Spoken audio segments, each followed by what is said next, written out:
นี่วัดคำสะโนดทางเขา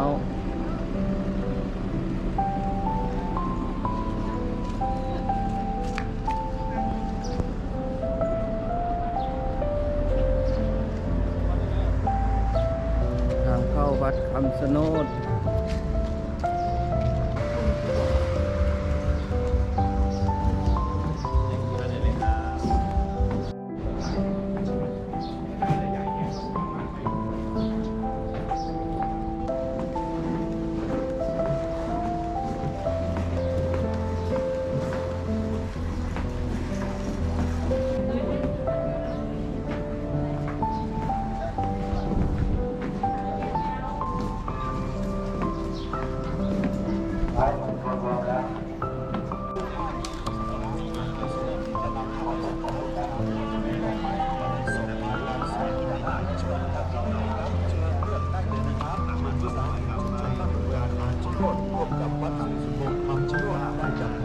สักการะบูชาเครื่องไหว้ไว้บริการท่านตรงนี้นะครับเชิญเลือกตามเราได้เลยนะครับและท่านมาบูชาเครื่องสักการะบูชาเครื่องไหว้จุดนี้เสมือนหนึ่งท่านได้ช่วย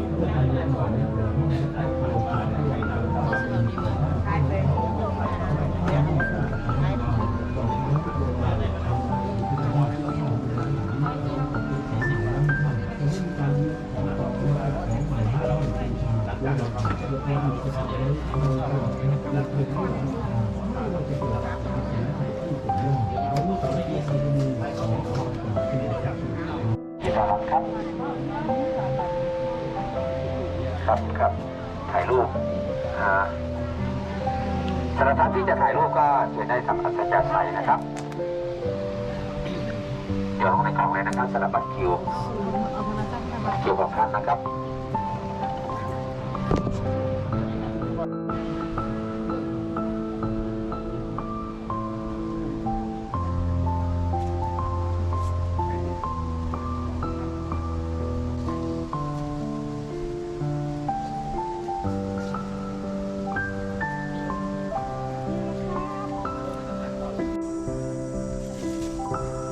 หลวงสนุด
นะครับเข้าตามจุดนะครับจะขอแนะนำนะ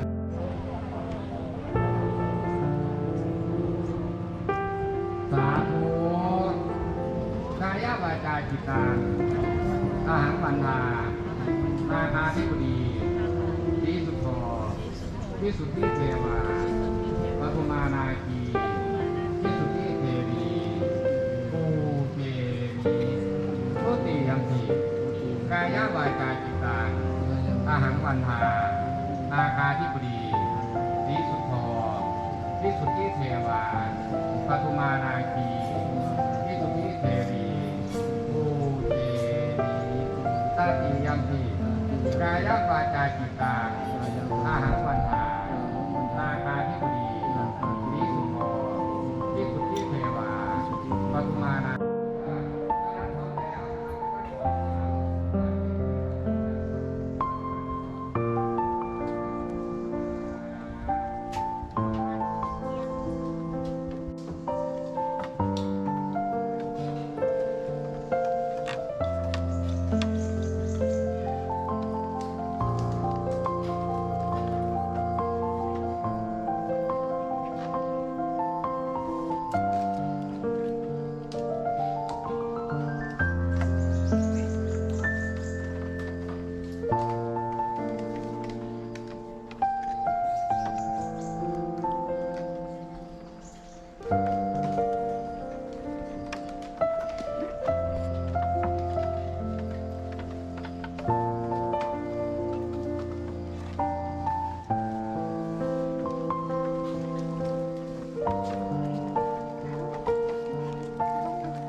บ่อน้ำศักดิ์สิทธิ์ครับ